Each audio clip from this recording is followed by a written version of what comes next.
오로지 하나님만 주시옵시고 주님만 신뢰하고 따르게 하여 주시옵소서. 우리가 밟는 땅 모든 땅이 주의 땅 되게 하시고 주님 나라 이루어지게 하시며 거룩한 주님의 통치가 모든 심령과 영혼들 안에 이루어지게 하여 주시옵소서. 예수님의 이름으로 기도합니다. 아멘. 예, 하나님의 말씀 보겠습니다. 마가복음 2장입니다. 1절에서 12절 교독하겠습니다.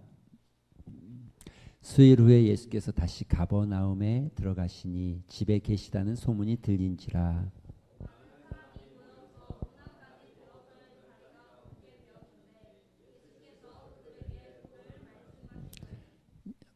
사람들이 한 중풍병자를 내 사람에게 메어 가지고 예수께로 올세.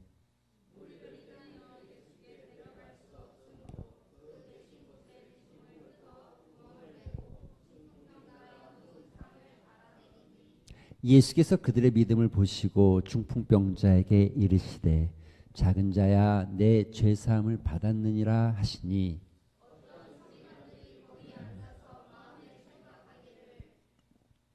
이 사람이 어찌 이렇게 말하는가? 신성모독이로다. 오직 하나님 한 분 외에는 누가 능히 죄를 사하겠느냐?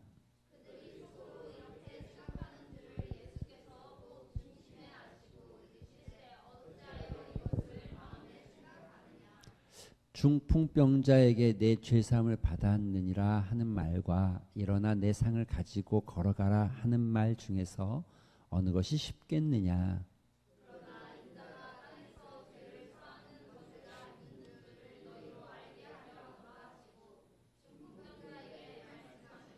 내가 내게 이르노니 일어나 내 상을 가지고 집으로 가라 하시니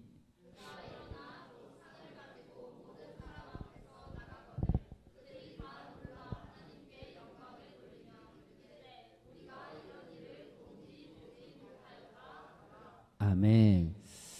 할렐루야. 예, 이단들이 더 많이 이렇게 전도하고 더 많이 자꾸 믿는 사람들 유혹하는 것 같습니다. 예. 아침에 사실은 잠깐 이야기했지만 깜짝 놀랐어요. 우리 교회 그 홈에 그 주보 놓는 그 자리에 이렇게 5-6장 한 6장은 더 8장인가 이렇게 쌓여져 있더라고요. 이렇게 예. 2군데 3군데 이렇게 쌓여져 있더라고요. 누군가 만약에 모르는 사람이 가져갔다면 어떻게 됐을까 이런 생각이 좀 들기도 하고 여러분 조금 더 우리가 긴장하고 복음 앞에 세워져야 되겠다. 또 여러분의 마음에도 그런 전도의 열정이 좀 있었으면 좋겠다 싶은 마음이 들어집니다. 가을입니다. 가을. 벌써 가을이 왔습니다. 예. 아직 단풍은 안 졌지만 곳곳에 이렇게 갈대가 황매산에 갔는데 갈대가 참 예쁘더라고요. 처음 갔을 때 굉장히 멋진 갈대가 쫙 서울에도 가면 월드컵 경기장 옆에 그 쓰레기 매립장이 있어요. 쓰레기 매립장이 난지도라고 하는데 쓰레기 매립장을 다 눌러가지고 이게 땅이 돼가지고 산처럼 이렇게 높진 않지만 꽤 큰 언덕이에요. 언덕 한 10층, 한 12층, 2, 3층 되는 이런 큰 언덕이 하나 생겼는데 그 위에 보면 하늘공원이라고 쫙 갈대가 굉장히 예쁘게 많이 있습니다. 참 보기 좋은 모습인데 그런데 여러분 이 갈대 보면 뭘 생각나세요? 네? 이런 건 생각이 안 나시는군요. 여자의 마음 다 아시는군요. 아니 뭐 알면서 또 모른 척하고 그러세요. 뭐 또 다 안 돼요 왜 이래요 여자의 마음은 갈대랍니다. 뭐 따라하지 마세요. 자꾸 이런 거 따라하면 따라는 하지 맙시다. 그냥 저 혼자 조용히 틀리든지 맞든지 그냥 참나 이거 방송 다 나간단 말이에요. 참. 그런데 여자의 마음은 갈대면 남자의 마음은 뭡니까? 늑대. 남자의 마음은 늑대. 예. 여자의 마음은 갈대, 남자의 마음은 늑대. 사실 마음이 굉장히 중요합니다. 여러분, 사람이 그 사람의 됨됨이가 어떻다, 그 사람이 어떤 사람이다, 그 사람이 어떤 존재, 이런 걸 따질 때 우리는 외모를 보고 따지거든요. 또는 그 사람이 가지고 있는 무엇인가를 보고 따지기를 좋아하는데, 사실은 그 사람이 마음이 어떠냐가 결국은 그 사람이 어떤 사람인지를 결정하는 아주 중요한 키포인트입니다. 여러분의 인격은 외모에 있습니까? 마음에 있습니까? 마음에 있는 겁니다. 그래서 여러분, 마음이 건강해야 건강한 거예요. 마음이 병들면 힘들죠. 사실 인생은요, 마음이 중요한 겁니다. 마음이 어떤 마음을 가지고 살아가느냐가 그 사람이고, 어떤 마음이 또 그 사람의 인생이 되어지고 그 사람의 길이 되어지는 거죠. 여러분의 마음에는 뭐가 가득합니까? 여러분의 마음을 진단해 보면 어떨까요? 만약에 청진기가 있어서 여러분의 마음에다 이렇게 딱 갖다 대면 어떻겠어요? 네? 심장이 뛰어? 뚜 이거 여러분 갖다 대면 어떨 것 같아요? 근데 여러분, 그리스도인은 어떤 마음을 가져야 되죠? 예? 너희 안에 이 마음을 품으라. 예수의 마음. 예, 그렇게 얘기했죠. 그런데 사람들이 참 마음이 병든 사람들이 많아요. 따뜻한 사람들도 있지만 사실 마음이 병들어 있는 사람들이 참 많습니다. 그래서 육신이 병들고, 그 마음이 병들면 육신도 병들어요. 그런데 더 문제는 뭐냐면, 마음이 병들면 인생이 병들어요. 삶이, 그 사람의 삶이 병들어요. 예. 보이지 않는 것 같지만 사실 병들어 있는 사람들이 많죠. 우리가 동일하게 살아가는 것 같고 동일하게 사는 것 같고, 또 뭐 예를 들어 같은 동네 같은 아파트에 있다 할지라도 여러분, 마음에 따라서 그 사람의 병든 인생인지 아닌지가 보여지죠. 예. 금방 보여집니다. 마음이 매우 중요하다는 의미에서, 마음이 중요한 것은 그냥 인생을 평가하는 것만은 아닙니다. 사실은 신앙도 마음이 중요합니다. 믿음도 마음이 중요합니다. 여러분, 예수님께서 이런 얘기 하시죠. 성경에 보면 열왕기상 8장 61절에 보면 이렇게 돼 있어요. 같이 한번 읽어볼까요? 시작.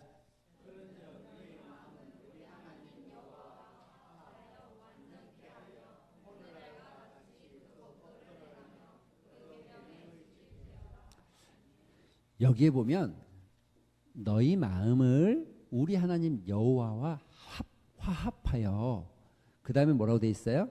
완전케. 그러니까 믿음의 크기를 나타내는 건 여호와와 우리의 마음이 합하여져서 완전케 되어지는 거. 여러분, 이거를 현대어 성경으로 이렇게 되어 있죠. 나는 여러분이 우리 하나님 여호와께 여러분의 마음을 온전히 바쳤으면 좋겠습니다. 온전히 바쳤으면 좋겠습니다. 온전히 바친다. 그 다음에 이게 병행구절처럼 설명하고 있죠. 오늘날처럼 언제나 그의 모든 법도와 명령을 순종하기를 원합니다. 근데 순종하는 것은 행동인데, 순종한다는 건 행위를 나타내는 동사잖아요. 그런데 법과 명령을 순종한다. 근데 이 순종이 어디서부터 시작되어지냐면 마음에서 시작되어진다, 이런 뜻이죠. 마음. 근데 이 마음이 온전하게, 부분적으로 조금 하나님 앞에 조금 내려놓고 조금은 안 하고, 이게 아니라, 여러분, 이 조금이란 얘기하면 꼭 우리에게 와닿는 이야기가 하나 있잖아요. 물론 이 이야기 조금 심각한 이야기라 하고 싶지는 않아요. 그래도 우리가 조금이란 얘기를 할 때마다 아나니아와 삽비라라는 사람을 기억하잖아요. 그렇죠? 기억나죠? 전부 여기, 물론 아나니아와 삽비라의 이야기는 재물의 전부와 반튼, 이렇게 재물로 평가하고 있지만 사실은 뭐였어요? 재물이 아니라 뭐예요? 그렇죠, 맞아요. 마음의 문제였어요. 예수님께서, 하나님께서 아나니아와 삽비라의 재물을 탐내서 그에게 저주한 게 아니고, 그렇죠? 그의 마음 안에 문제가 있었던 거죠. 마음에. 온전하게 바친다는 것, 우리가 온전한 예배를 드린다는 것, 우리가 온전하게 주님을 바라본다는 것, 여러분, 이거 아주 어려운 얘기는 아니에요. 왜냐하면 연애해 봐서 다 알잖아요, 우리가. 연애도 마찬가지잖아요. 마음이 그 한 남자가 한 여자에게, 한 여자가 한 남자에게 온전하게 가 있어야 되는 거잖아요. 그런데 만약에 우리가 온전하게 가지 않고 내 마음 반쪽이 다른 쪽에 가 있어요. 이걸 뭐라 그래요? 뭘 뭐라 그래요? 바람 났다 그러지 뭘 뭐라 그래요? 뭐 다 아는 거잖아요. 그렇게 되는 거잖아요. 물론 우리가 뭐 결혼 전이면 양다리, 삼다리, 뭐 오징어 다리 이렇게 얘기할 수 있겠지만 어쨌든 그렇게 되는 거잖아요. 그래서 하나님과의 관계도 마찬가지예요. 오늘 여러분이 읽은 본문의 이야기도 사실 굉장히 가장 중요한 건 마음이에요. 그래서 여러분 보세요. 오늘 이야기 속에 어떤 서기관들이 거기 앉아서 그들의 마음이 어땠냐면 마음에 생각하기를 예수님께서 도를 강론하기 시작하니까 사람들이 많이 모여들었어요. 집이 꽉 차고 그 집 밖으로까지 사람들이 많이 모여든 것 같아요. 굉장히 많은 인사인해가 이루어진 것 같아요. 들어가고 나가기 하기 정도도 어려울 정도로. 그 중에는 어떤 사람들이 있었냐면 오늘 본문에 등장하는 사람들처럼 서기관들이 있었어요. 서기관들은 우리가 설명하지 않아도 그 당시에는 종교인이었고 그 당시에는 의롭다라고 사회적인 인정을 받는 사람들이었고 그 당시에는 꽤 괜찮은 부류의 사람들이었을 겁니다. 그런데 그들의 마음이 어땠다? 마음이 여러분 보세요. 이 사람이 어찌 이렇게 말하는가 신성 모독이로다. 오직 하나님 한 분 외에는 누가 능히 죄를 사하겠느냐. 그러니까 이런 일이죠. 중풍병자가 왔어요. 그런데 예수님께서 중풍병자에게 이렇게 말했어요. 소자야 너가 죄사함을 받았다. 그렇게 말했더니 서기관들이 말하진 않았는데 마음에 생각하기를 여러분 서기관들이 좀 믿는 사람이 안 믿는 사람이에요? 저기 안에 예수님을 믿는 사람도 있고 하나님 말고 예수님을 믿는 사람도 있고 예수님을 안 믿는 사람도 있고 믿을까 말까 하는 사람도 있을 수 있을 것 같아요. 그런데 지금 이 사람들은 어쨌든 예수님의 말씀을 듣고 있는 중에 그들의 마음에 뭔가 불편한데 그 불편함이 뭐냐면 어떻게 저 사람이 뭔데 죄를 함부로 사하냐는 거예요. 여러분 이걸 조금 다르게 설명해 보면 이런 거잖아요. 잘 보세요.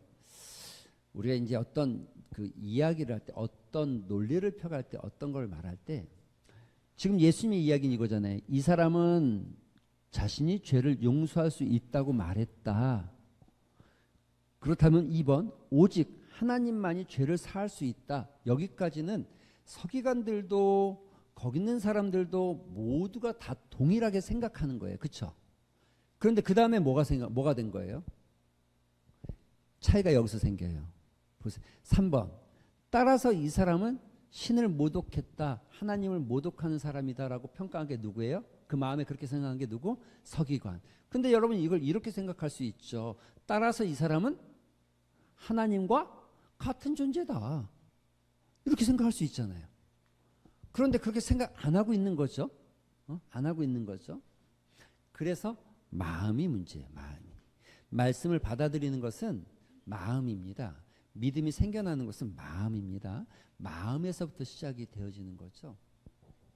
이런 일들이 이렇게 충분히 우리가 그 일을 보면서 그 되어지는 일을 보면서 아 하나님이시구나. 하나님이 하셨구나. 하나님의 역사다라고 고백할 수 있는데 저들은 그 일을 보면서 오히려 거꾸로 생각하고 있는 거죠. 신을 모독했다라고 생각하는 거죠. 여러분 이 모습을 예수님이 보니까 그들이 속으로 이렇게 생각하는 줄을 예수께서 곧 중심 아시고 이르시되 어찌하여 이것을 마음에 생각하느냐. 이건 뭐예요? 지금 예수님을 부인하고 거부하고 예수님을 받아들이지 않겠다. 여기 지금 많은 사람들이 공통적으로 예수님의 말씀을 듣고 있는 거예요. 도를 강론하고 있는데 이 핵심적인 이야기는 여러분 그들 중에 한 가지의 사건만을 가지고 이야기하지만 그 많은 사람들 중에는 하나님의 말씀을 듣는 것이 중요한 것이 아니라 들었는데 마음으로 듣지 않은 사람들. 그래서 여러분 우리가 어느 드라마에 보니까 그런 얘기 하대요. 어떤 남자 주인공이 여자 주인공한테 이렇게 얘기하더라고요. 내 안에 너 있다. 이렇게 하더라고요. 옆 사람 한번 봐보세요. 내 안에. 근데 이게 어떻게 있을 수 있죠? 어떻게요? 응? 여러분, 내 안에 너 있다는 건 내 마음의 전체가 너라는 얘기고, 또 거꾸로 얘기하면 내 안에 너 있다는 건 너의 말과 너의 생각과 너의 가치가 내 안에 있다라는 표현입니다. 그렇죠? 우리가 자녀들에게 뭔가를 가르쳐 줄 때가 있어요. 자녀에게 이렇게 이야기해요. 엄마가 이렇게. 그럼 그 다음에 뭐라고 그러냐면 이렇게 얘기해요. 야, 엄마 말 꼭 마음에 새겨. 아빠 말 꼭 어디에 새기라고요? 마음에 새겨요. 그냥 귀로 듣지 마. 마음에 새겨. 잘 새겨두라고. 기억해. 라고 이야기할 때가 있잖아요. 그렇죠? 이게 마음이 중요한 거예요. 마음. 그런데 이들은 지금 하나님의 말씀, 그러니까 예수 그리스도께서 강론하고 있고 도를 가르치고 있는데 그들의 마음은 지금 그 도를 듣지 않은 거예요. 듣지 않고 있다는 거예요. 같은 자리에 있는 게 중요한 게 아니라 같은 자리에 있어도 듣는 것이 중요한 게 아니라 그 듣는 것이 귀로 듣는 게 아니라 마음으로 들을 때가 중요하다는 거죠. 전에도 한번 제가 그런 이야기를 한 적이 있는데 제가 같이 저를 가르쳤던 목사님 중에 이제 그분도 은퇴해서 후임자가 교회를 이끌고 있는데 그 목사님이 그러셨어요. 6년 사역을 끝내고 나오는데 만 6년 사역을 교회에서 마치고 나오는데 그러시더라고요. 고 목사, 너가 어디에 있어도 우리가 마음이 통하면 동역자야. 마음이 안 통하면 가까이 있어도 동역자가 될 수 없어. 멀리 있어도 너가 어디에 있어도 마음이 통하면 동역자야. 그런데 같이 있어도 마음이 통하지 않으면 남이야. 여러분 제가 그 목사님 지금도 제가 간간히 전화하고 또 그러는데 저한테는 꽤 귀한 가르침이 마음이 중요한 거구나. 여러분 지금 같은 자리 한 공간 안에서 많은 사람들이 하나님의 말씀, 여호와의 말씀, 예수 그리스도를 통해서 강론을 듣고 있지만 그들 중에는 마음이 다른 사람이 있는 거죠. 다른 사람. 그들은 고민했어요. 뭘 고민했어요? 중풍병자에게 내 죄사함을 사하는 것, 죄를 사했다라고 말하는 것에 대해서 그들이 신성모독이라고 판단하고 있는 거예요. 그래서 예수님이 묻습니다. 중풍병자에게 내 죄사함을 받았느니라 하는 말과 일어나 내 상을 가지고 걸어라 하는 말 중에 어느 것이 쉽냐? 어느 게 쉬운 거예요? 예? 예? 어떤 게 쉬운 거예요? 네? 죄사함을 받아라 하는 게 쉽습니까? 네? 어떤 게 쉬운 거예요? 잘 대답을 안 하시는군요. 다 방법이 있습니다. 예. 자, 이렇게 주먹 한번 쳐보세요. 엄지 하나 이렇게 펴보세요. 이제 죄사함을 받아라가 쉽다고 생각하면 이렇게 계세요. 아니다 싶으면 이렇게 하세요. 자, 하나, 둘, 셋. 예, 답이 다 나왔네요. 이러고 계시네요. 예, 이게 맞네요. 예, 내리세요. 얼핏 보기에는 여러분 판단이 맞을 것 같아요. 왜냐하면 병을 낫는다는 건 여러분 이게 눈에 보여지는 일이잖아요. 병 나으라 했는데 안 나오면 어떻게 돼요? 그렇지만 죄를 사했다 하면 여러분 뭐 어떻게 알고 안 보이는데 어쩔 거야. 그렇죠? 그러니까 얼핏 보기에는 분명히 여러분 판단이 맞을 것 같아요. 그런데 여러분 예수님이 왜 이야기를 하고 있는지에 대한 핵심을 파악할 필요가 있습니다.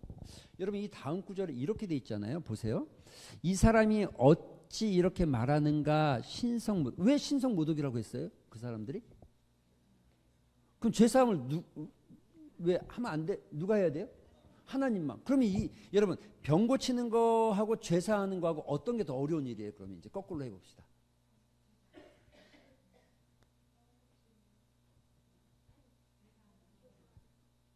죄사함을 누구만 할 수 있어요?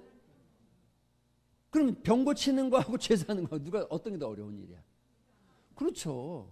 눈에 보이기에는 병 고치는 얘기를 했다가 안 고치면 큰일 나네 이렇게 되니까 어려워 보이지만 죄사함이야 뭐 죄사함 받았습니다 했어도 뭐 아무런 변화가 없을 거니까 그렇게 말해도 뭐 별로 어렵지 않고 얼마든지 할 수 있을 것 같지만 실질적으로 유대인 사회에서나 또 믿음의 사람들의 삶에서는 여러분 차라리 제가 누구를 향해서 기도하면서 예수님의 이름으로 병이 나을지어다는 할 수 있을지 몰라도 죄사함을 받았다. 이건 쉬운 얘기가 아니죠. 아니 이거 어려운 겁니다. 그러니까 지금 유대인들 서기관들이 화가 난 이유가 뭐라고요? 병 고치는 게 아니야. 죄사함이야. 그래서 여러분 10절에 예수님이 이렇게 말하잖아요. 그러나 인자가 땅에서 죄를 사하는 권세가 있는 줄을 너희로 알게 하게 하기 위해서. 할렐루야. 아무나 죄를 사함받을 수 있는 게 아니라 아무나 죄를 사할 수 있는 권세가 있는 것이 아니라 인자만이 할 수 있는 일, 하나님만이 할 수 있는 일, 그리스도만이 할 수 있는 일을 내가 너희에게 보이기 위해서 이 일을 하는 겁니다. 여러분 그냥 병 고쳐라 하는 말보다 그냥 죄사함을 받아라가 더 쉬웠기 때문에 말한 것이 아니라 이것이 더 어려운 일이지만 이것을 하는 이유는 왜 했다고요? 내가 그 일을 할 수 있는 권세가 있다. 이 얘기를 보여주기 위한 거예요. 실제로 유대인 사회, 2000년 전 유대인 사회는 특징이 하나 있죠. 뭐 병이라는 것은 반드시 개인의 어떤 삶과 연결이 돼 있다는 판단이 많습니다. 특별히 감기나 뭐 그냥 조금 뭐 다치거나 이런 정도의 병은 그냥 그러려니 하고 넘어가지만 예를 들어 문둥병이라든지 중풍병이라든지 고치지 못할 병이나 어떤 큰 병은 반드시 그게 그 사람의 죄와 연결되어 있다라고 사고하고 있는 그와 같은 세계관을 가지고 있던 사회가 지금 이 본문의 이야기입니다. 그래서 여러분 우리가 듣기에는 병 고치라 이게 더 어려운 일이라고 생각하지만 이 사람들의 이야기 속에 들어가면 어떻게 저 사람이 죄를 사할 수 있어가 더 어려운 일이 되는 거예요. 병은 고쳐줄 수 있지만 죄를 사한다고? 이걸 너가 뭔데? 병은 고칠 수 있어요. 의사도 고칠 수 있고 박수 무당이 와서 고친다고 할 수도 있고 무슨 저기 박수 무당이든 뭐 점술가든 와서 내가 당신 병을 고치겠습니다 할 수 있지만 죄 사해라 이거는 못 한다니까요. 그런데 예수님이 했다니까요. 그러니까 지금 서기관들이 화가 났다니까요. 그런데 예수님이 이걸 왜 했다고요? 내가 이거 할 수 있는 존재라는 거, 내가 이거를 죄 살 권세가 있다는 것을 너희에게 알게 하기 위해서, 너희에게 알려주기 위해서. 여러분 지금 복음을 증거하고 있는 예수님께서 아주 중요한 이야기를 하시는 거예요. 사람들이 예수님 앞에 나오고 있는데 여러분 저 사람이 저 멀리에서 누군가 오면서 내가 너무너무 몸이 아파서 막 오는 거예요. 그런데 이렇게 생각하는 거예요. 야, 내가 저분을 만나면 내 몸에 병이 나을 것 같아. 와, 진짜 꼭 만나야 되겠어. 이런 믿음을 가지고 나아가고 있는데 예수님 지금 뭘 얘기하는 것 같아요? 너 병 고치는 거 안 중요한 건 아닌데 너 병 고치는 능력이 나한테 있지만 그거보다 더 중요한 능력, 더 중요한 거, 나는 너의 영혼을 고치는, 죄를 사하는 권세가 있다는 거죠.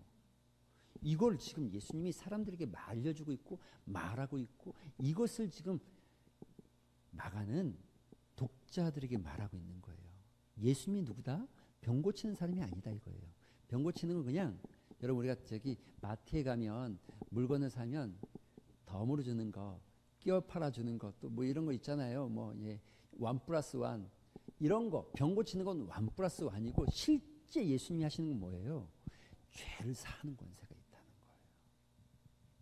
너가 나를 믿으면 병 고치는 문제가 아니라 너의 영혼의 죄가 사함받는 것에 대한 이야기를 하고 있는 거죠. 그래서 여러분 오늘 본문에 보면 이렇게 말하죠. 예수님이 그들의 무엇을 보셨다? 다시 그들의 무엇을 보셨다? 믿음.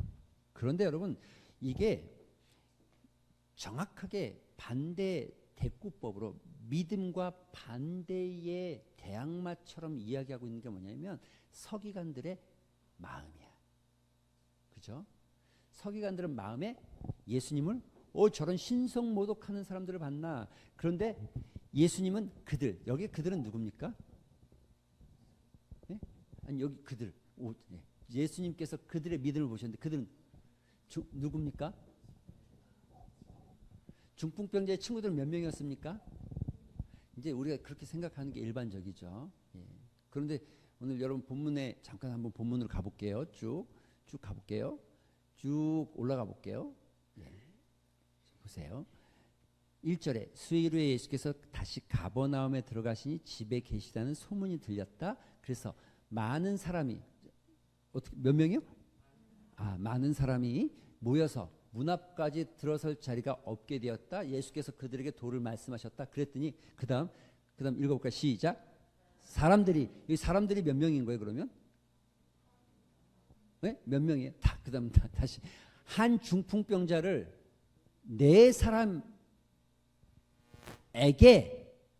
누가 네 사람에게 매게 했다는 거예요?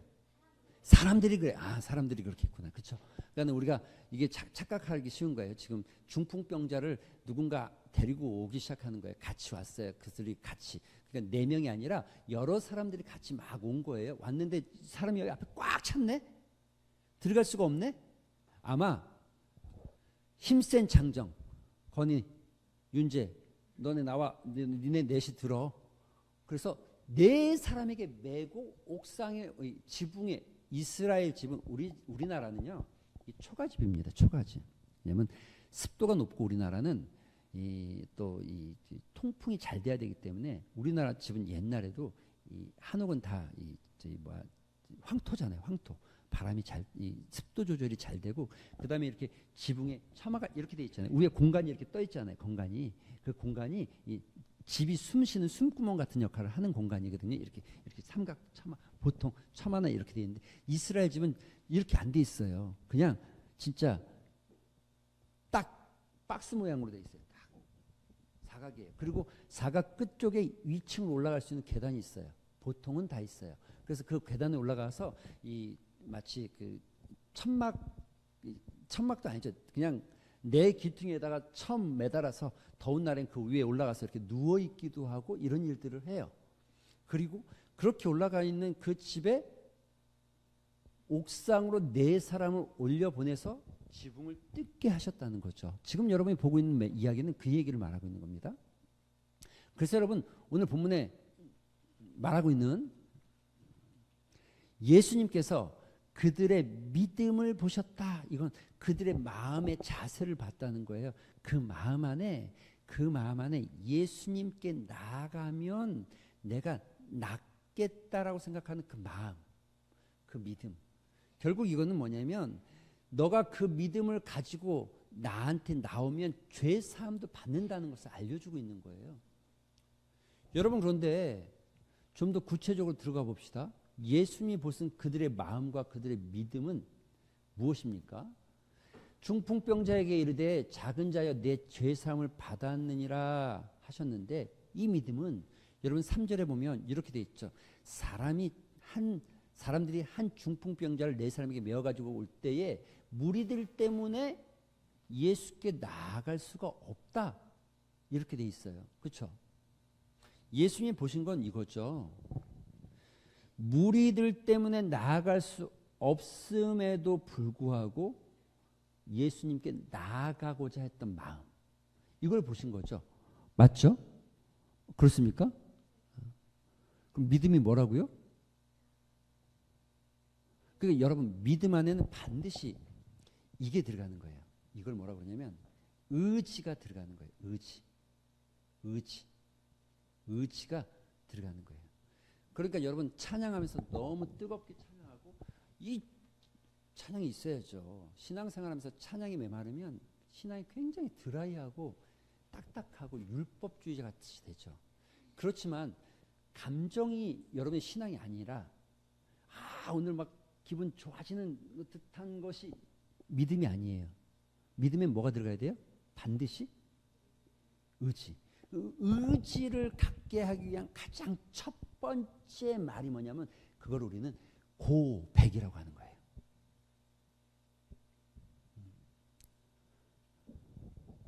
청년들 이성 친구들에게 고백 들었어요?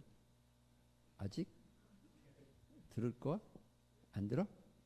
없어도 결혼하려고? 여러분 저기 있잖아요. 왜 프로포즈 또 이게 또 아이디어를 좀 써야 되는데 나한테 오면 내가 알려줄게. 사모님을 꼬신 방법을 비기를 한번. 근데 이게 프로포즈한다 고백한다는 게 그냥 좋아하는 마음만 담아서 던졌다 이게 아니잖아요. 여러분 보세요. 결혼식 때 신랑과 신부가 서약을 합니다. 서약서. 그렇죠? 요즘엔 젊은 친구들이 자기들이 글로 써요. 옛날에는 써져 있는 걸 많이 읽었어요. 근데 옛날에 어떻게 써져 있었어요? 검은 머리 다 아시는군요. 검은 머리 팥불이 될 때까지 이 여자는 이 남자의 아내가 되고 이 남자는 이 여자의 남편이 된다. 검은 머리 팥불이 될 때까지 이 세상이 우리를 갈라놓으려고 해도 우리는 부부로 살아가겠습니다. 이 남자만 사랑하겠습니다. 이 여자만 사랑하겠습니다. 이걸 우리는 뭐라고 그러냐면 서약이라고 말하고 고백이라고 말하고 프로포즈라고 이야기하는 겁니다. 사람들 앞에서 할 때는 서약이고 둘이 할 때는 프로포즈입니다. 그냥 이벤트는 하나의 행위일 뿐이고 그 마음의 중심은 그럼 신앙은 뭐라고요? 여러분 그 프로포즈 안에 남자든 여자든 자기의 의지가 담겨 있지 않은 프로포즈는 그거는 진짜가 아닌 거예요. 그건 아닐 수 있는 거예요. 이들 앞에 예수님 앞에 나아가고자 할 때 그냥 무리에 이끌려서 나아가진 것이 아니고 그냥 어쩌다 보니까 한번 가볼까 하는 정도로 가본 게 아니고 예수님 앞에 나아가려고 했으나 그 앞에 장애물들이 있었다는 거예요. 장애물이 있었지만 나는 예수님께 나아가고자 하는 의지가 있었다는 거예요. 그 마음 안에. 그래서 예수님께서 그 마음 안에 의지를 보시고 믿음을 보시고 수자야 너는 죄사함을 받을 만한 존재가 됐어. 넌 죄사함을 받을 수 있겠다 라고 말하고 있는 거예요. 여러분 믿음은요 그래서 의지적인 고백 하나님이 우리에게 주신 자유의지에 따라서 하나님 세상의 수많은 것들 중에 세상에 수없이 좋은 것들 중에 우리 눈에 수없이 괜찮아 보이는 수많은 것들 중에서 그 모든 것들을 다 뒤로하고 하나님만을 선택하기로 하는 의지 이게 믿음이에요. 너의 믿음을 봤다. 이 믿음을 본 건 그걸 본 겁니다. 그거를 보는 거예요. 그걸 우리는 그 믿기 시작하는 삶을 우리는 신앙생활 이렇게 이야기하는 거예요. 여러분 중풍병자가 무리 앞에 나아갈 수 없었어요. 많은 사람들 때문에 갈 수가 없었어요. 그런데 그냥 갈 수 없으니까 가지 말자. 가봤자 안 될지도 모르는데 안 될 것도 같은데 괜히 갔다가 괜히 시간만 낭비하고 사람들에게 조롱거리가 되고 웃음거리가 되면 어떡하냐. 차라리 그럴 바에는 내가 나아가서 다른 가는 게 더 낫겠다라고 생각했으면 안 가는 거죠. 그럼 안 가야죠. 그런데 예수님께 나아가기만 하면 간다라고 하면 가기만 하면 나을 것 같은 낫겠다라는 확신과 믿음이 있는데 그 믿음이 있으면 의지가 동원돼야죠. 자기 의지가.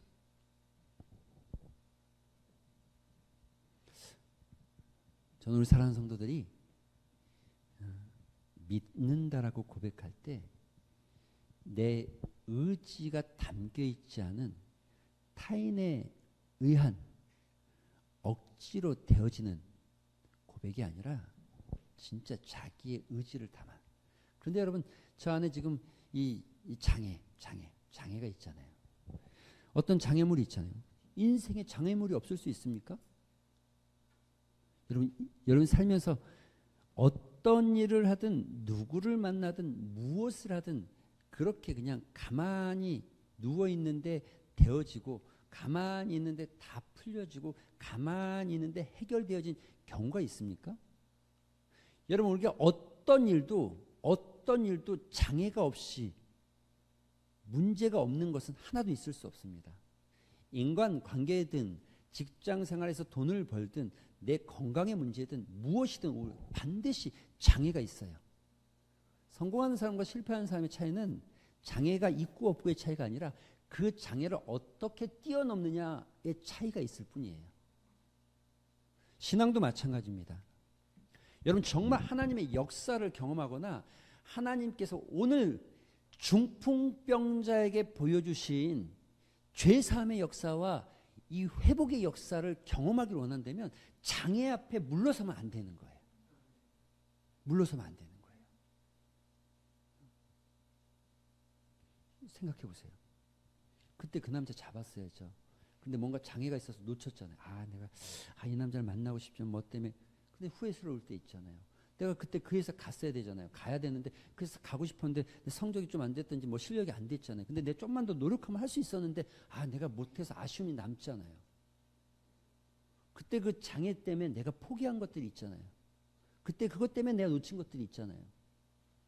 인생은 늘 그렇게 놓치는 거죠. 그런데 여러분 그런 건 다 괜찮은데 여러분의 인생에 하나님을 경험하는 놀라운 기적과 체험, 하나님을 만나는 일, 여러분의 인생의 장애 때문에 그게 뭔지 모르겠어요. 많은 무리가 맡고 있는 건지 가족이 맡고 있는 건지 여러분의 어떤 삶의 어떤 공고함과 고단함이 먹고 있는 건지 모르지만 그것 때문에 여러분이 하나님 앞에 예수님 앞에 나가기를 주저한다면 믿음의 삶을 살기를 주저한다면 저렇게 경험하지 못하는 거죠. 저렇게 경험하지 못하는 거죠. 여러분 저게 많은 사람들이 예수님 앞에 있다니까요. 보세요. 많은 사람이 있다니까요. 수많은 사람, 서기관도 있고 지금 도를 듣는 사람이 수많은 사람들이 있어요. 그런데 실제로 죄의 사함을 받았다라고 예수님께 칭찬 들은 사람은 이 중풍병자와 4명의 친구들, 그들을 같이 온 친구들 뿐이 없다는 거죠. 이 중요한 겁니다. 그 사람들이 다 어쩌면 예수 믿는다고 생각할지 모르겠어요. 그 사람들도 예수님의 도를 듣고 강론을 듣고 내가 예수 믿어야 되겠다 생각했을지 모르겠어요. 예수 믿는 사람이 됐을 수도 있어. 근데 문제는 뭐야? 예수 믿기는 했는데 문제는 뭐야? 그들에게는 어떤 장애를 뛰어넘어 본 경험이 없는 거야. 경험이 없는 거예요.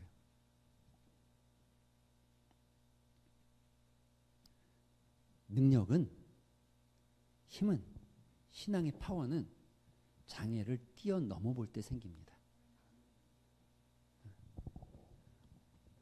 그냥 있어서 생기는 게 아니라 여러분의 삶에 진짜 어려운 일을 만나고 신앙 앞에 내 신앙을 흔들리게 만드는 어떤 일 앞에 내가 믿음으로 그걸 뛰어넘어 보기 시작할 때 신앙, 믿음의 파워가 생겨요. 힘이 생겨요. 아주 강력한 파워가 생겨요. 그걸 우리는 뭐라고 그러냐면 역사하는 믿음이라고 표현하는 거예요. 오늘 여러분의 삶에 그런 은혜가 있게 되기를 주님의 이름으로 축원합니다. 주님이 그런 은혜를 가운데 여러분을 부르실 줄 믿습니다. 우리 같이 찬양하고 기도하고 마쳤으면 좋겠습니다. 주님 다시 오실 때까지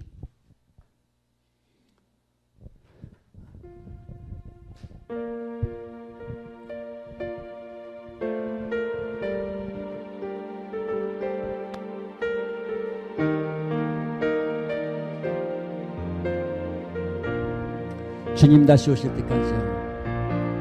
주님 다시 오실 때까지 나는 이 길을 가리라.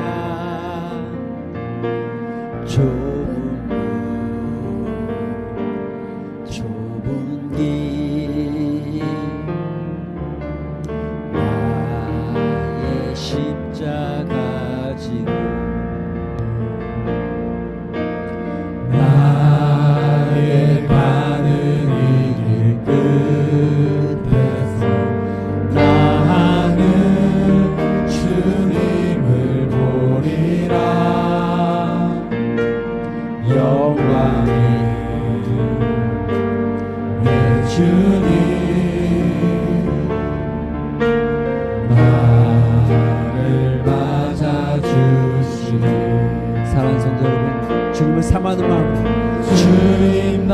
다시 오실 때까지 나는 이 길을 나는 일어나 달려가리라 주의 영광 온 땅 덮을 때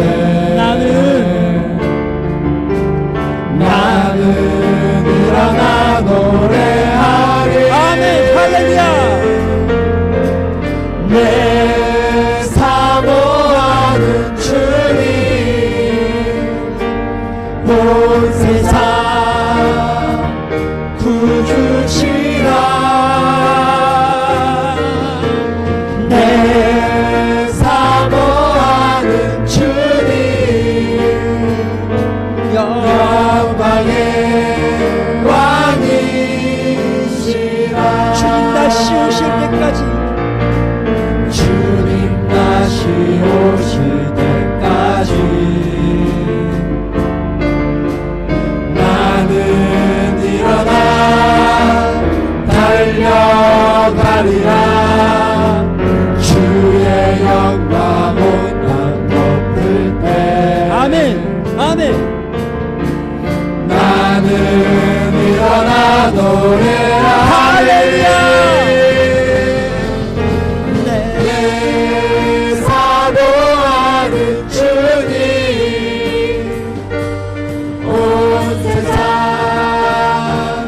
구주시라 내 사모하는 주님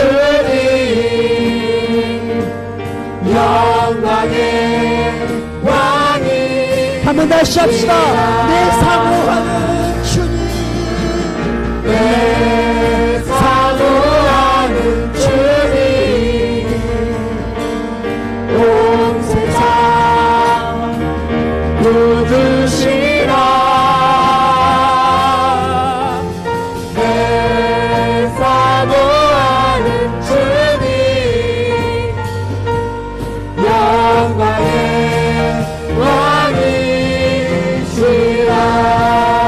왕이시라 영광의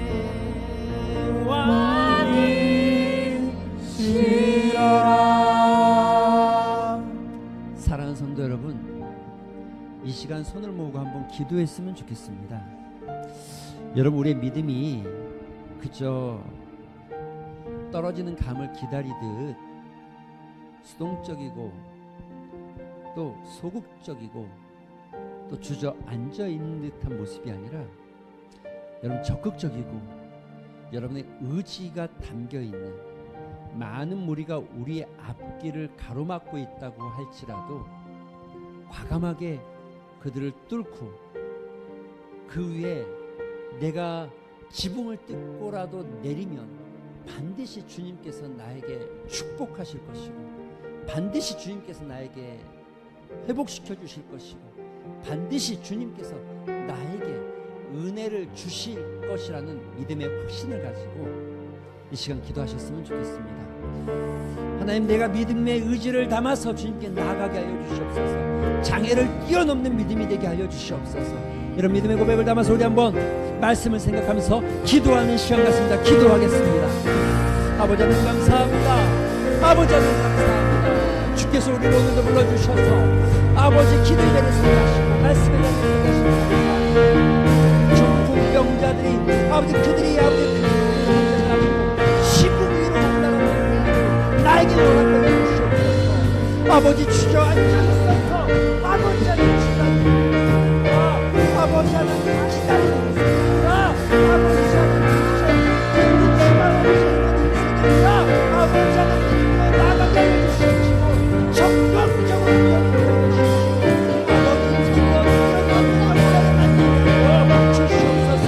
만들어 주시옵소서. 아버지 아버지 하나님 아버지 믿음의 의지를 담아서